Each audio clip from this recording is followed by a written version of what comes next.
vėlgi tarsi ir užkoduojam tą mūsų tokį dieną lygi nakčiai, naktis lygi dienai. Todėl šiandien ir pabandysim nusiausti tokią juostą, tokiu kaip rombo raštu. Nuo ko pradedam, ko mums reikia. Tai vidinėms juostoms mes jau turim turėti stakles. Tai yra juostų audimo įrankiai. Ar yra kas nors jau audęs ir rankose turėjęs ir žino kaip? Ar visos pirmą kartą? Aš mačiau mugėje biržose prieš kokius 5 metus, tai nieko neužsiminė. Kad šitas stakles kiekvieną, kas šiandien užsiregistravot ir papuolėt didžiuliai eiliai į seminarą, kadangi tik 9 žmonės buvo paimti, gausiu dovanų. Ir turėsit jau savo, galėsit užsibaigti juostą, kurią pradėsit šiandien, nes mes per 1,5 valandos tikrai nespėtume nusijausti. Gal galiuką tik tiek, nereikėtų nukirpti, o kada parsinešit namo, galėsit užsimesti ilgesnę ir pabandyti nusiausti ilgesnę ir po to vėl bandyti iš naujo jau paieškoję kitų raštų, nusipiešę patys raštus. Šiandien nepiešim dėl laiko trūkumo, bet aš pasakysiu, kad čia ąžuolas, čia klevas, joms irgi bus klevas ir irgi klevas. Piešėt savo kaip laivų šaudant tinklelį. Taip? Va čia yra 6 stulpeliai, tai yra kaladėlių skaičių numeriai. Ir kaladėlės, kada jau išmoksta austi, tai jų net nenumeruoja kaladėlių. Tiesiog nes beudžiant, aš tarkim užsidėjau juostą, man staiga nelabai patiko mano raštas, aš galiu susikeisti vietom, tie skaičiai man netrukdys, nes aš galiu tiesiog permesti kaladėlės kitą tvarką pasidaryti, tada tik saugoti, kad jos neišbyrėtų ir galiu austi. Pradžiamokslis geriau turėti numeruotas, nes tada jeigu jūs paleidot raštą, kad jūs galėtumėte susirinkti tiek kampučius vietą pastatyti, tiek pastatyti skaičius. Tarkim, šiuo atveju geltoni, juodi, mėlyni ir žali sudėti. Na ir tada, kai jau pasiemu vieną kaladėlę ir žiūriu, susivedu pirmoji su mėlyna siūla. Antroji skylutėje bus geltonas siūlas, trečioji juodas ir ketvirtoji vėl geltonas pagal šitą nusipiešta. Pusė taip, pusė taip. 8 būtų dar, bet esmė, jeigu jūs padarysit viską į vieną pusę, gausiu suktukas latviškas. Va, kabo šiaudus, tik tai, va čia virš galvos, matot, toks suktas daiktas. Tai čia yra nuausta, žodžiu, suverta taip, kaip negalima verti juostose ir natūraliai nerinktinės juostas, nes dar 2 technikos yra. Galima austi tik į vieną pusę, sukant kaladėlės vienokią juostelę gausite, panašiai kaip čia padaryta. Galima, kaip šiandien mokinsime, sukti apverčiant raštą, bet tiesiog suveri ir suki. Bet yra ir rinkimo technika, kada tu gali išrinkti jau sudėtingesnius visokius raštus. Tai šiek tiek ženklų skirtumų juostose. Pločiuose, tai tiesiog galima tautinis kostiumas irgi yra paremta labai gera medžiaga, tiesiog internete susiveskit, panašykit, yra visiškai atskiras tinklalapis, kur yra skirta tik tautiniam kostiumui. Ir ten yra pavyzdžių, galima pasižiūrėti, kokios juostos, kur jau mokslininkai kiek stengiasi ištirti iš nuotraukų, iš likusios medžiagos jau yra sudėta. O vidinės juostos 19 amžiuje jau naudoja daugiau buityje, žirgams, tarkim, pereina ir dalį.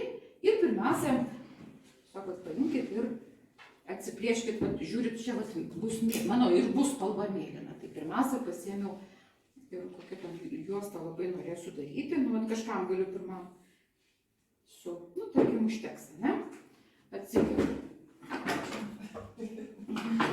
Atsikirpiu maždaug. Tada antras yra ruda. Tarkim, ruda. Gal imsiu va tokią rinksiu. Tai aš turiu nuo tos, tik aišku mažai, bet tiesiog ramiai kiekviena pasidalindamos. Vieną imkit vieną spalvą, kitą nuo pačios gal pradėkit, kažkaip, nes tiesiog atsiviniojam.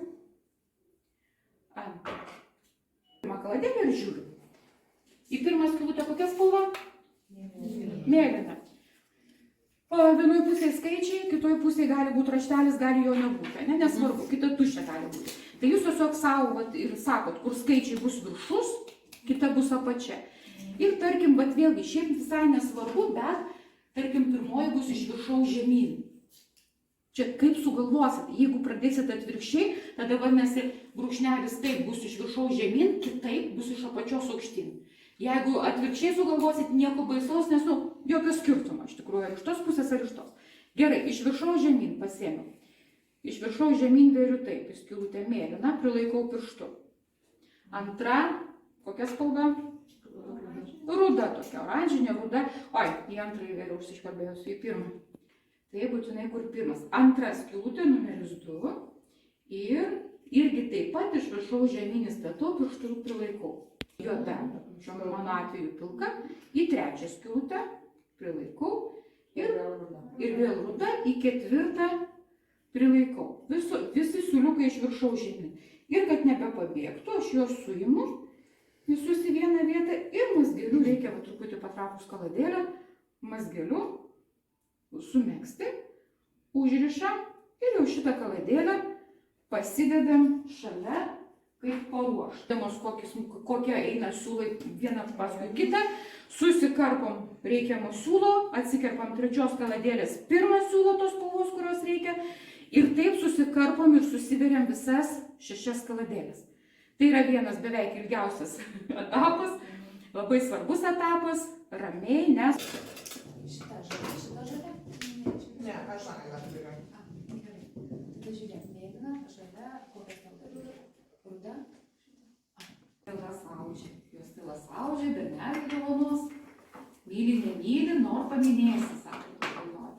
Tai bet irgi iš tikrųjų audžiant tas raštas, juostos, kada audžia merginos, tai žinodavo ir monus, ką jausti, kad berzdelio širdį pavilioti, ką jausti, kad jam palinkėti sėkmės, gausos, stiprybės, sveikatos. O ketvirtą reikia iš apačios. Taip, tada siūliukus verėti iš apačios į viršų.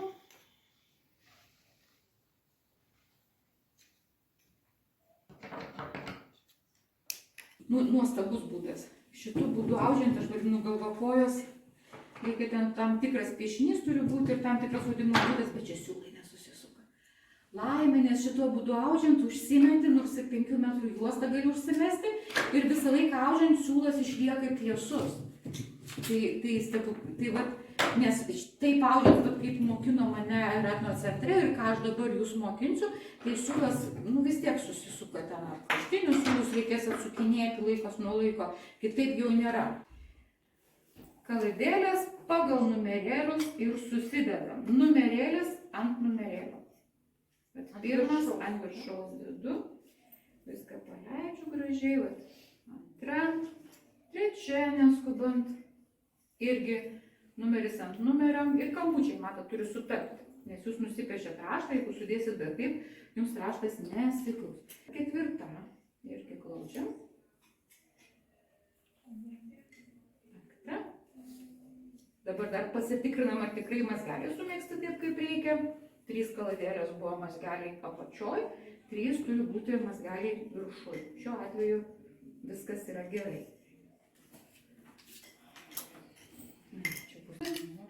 Ant delno, iš naujo dėkitės, irgi skaičius ant skaičius. Galima taip paversti, taip, dabar trečiam viršaus.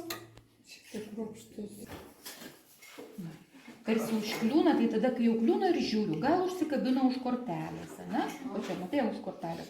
Tada truputėlį kiekvieną kortelę pratraukiu, kaip susisuko. Jeigu čia atsilaisvinu pirštukais ir pralaisvinu tuomet. Ir vėl tada traukiu, kol laisvai važiuoja, vėl kažkur kliūna.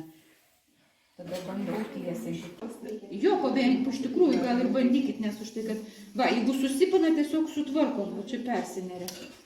Sutvarkom, matot, kad kiekviena kaladėlė tarsi ir laisva, bet vis kiekviena eina siūlai kaip daryti, o įgūdžiai ateina bedirbant. Taip, kad jau aušit kokią 5 juostą, eis kaip iš pypkės. Dar pirma, tai...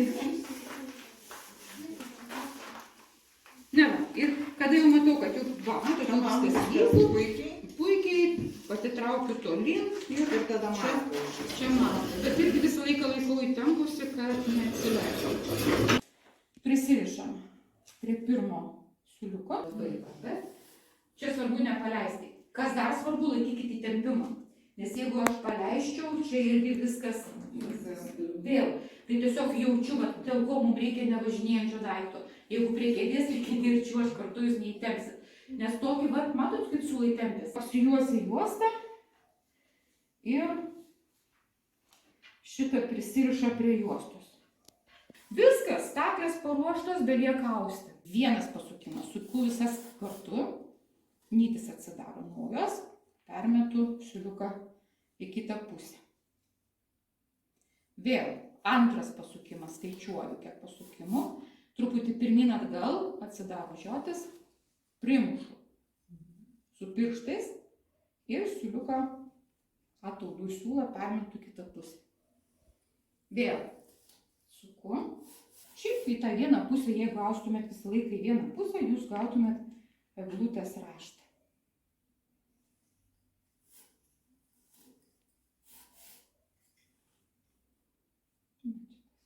Pačios spalvos siūlą, kuris, tarkim, rudas čia yra, galima būtų austi rudos spalvos. Na va, jau matosi mums čia iš tų mėlynų ir nuėjo, matot, vienas. Netgi ir vilioti, bet taip, tik prisimink, kad paskui šitą nuimsit, ne?